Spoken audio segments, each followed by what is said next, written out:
Përshëndetje. Atëherë personat të cilët kanë kryer grabitjen ende nuk janë identifikuar dhe kjo për shkak, siç e tham, të mungesës së kamerave të sigurisë në zonë, por edhe sepse ka qenë errësirë. Si po vijon policia me hetimet? Deri në këto momente që ne po flasim, policia ende nuk ka asnjë emër të personave që kryen grabitjen ditën e mbrëmjen e djeshme në fshatin Moravë, në zonën në njësinë administrative të Drenovës.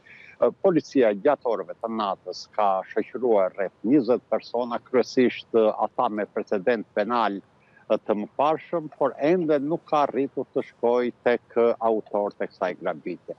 Ndërkohë që deri tani, siç e përmend dhe ju më parë, janë vetëm deklarimet e pronarit të kësaj njësie shitje, i cili ka deklaruar se 2 persona të armatosur me një pushk model 56 dhe me maska, në kërcënimin e armës i kanë marrë aty tërë xhiron ditore e cila arrinte tek 20.000 lekë të reja, si dhe një mori paketas cigare që ishin në dyqan lehtësisht për të marrë nga ana e grabitjes. Zona është shumë e errët, është një zonë periferike, që dikur ka qenë një qytet minatorësh, aty nuk ka kamera sigurie, më sa ka pasur zona kamera sigurie, por në aksionin e policisë që u kryen përpara për vendosjen pa leje të këtyre kamerave të sigurisë, ato janë shmontuar.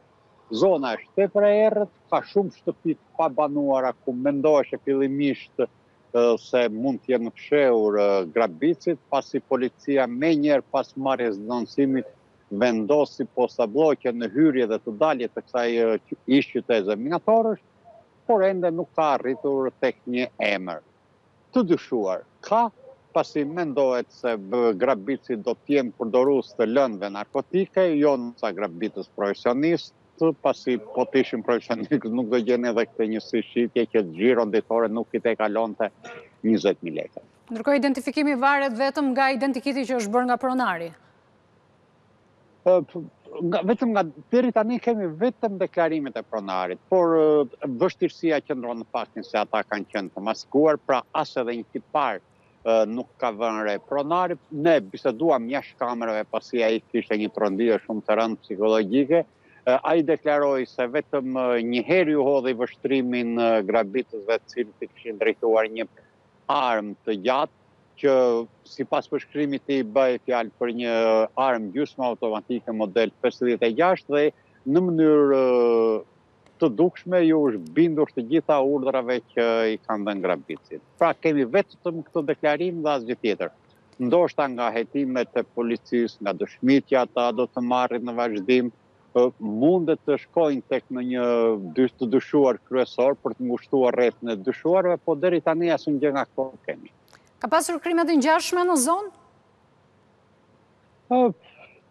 Grabitjet e armatosur, vepra domethënë të grabitjes së armatosur në zonën e Korçës nuk ka pasur.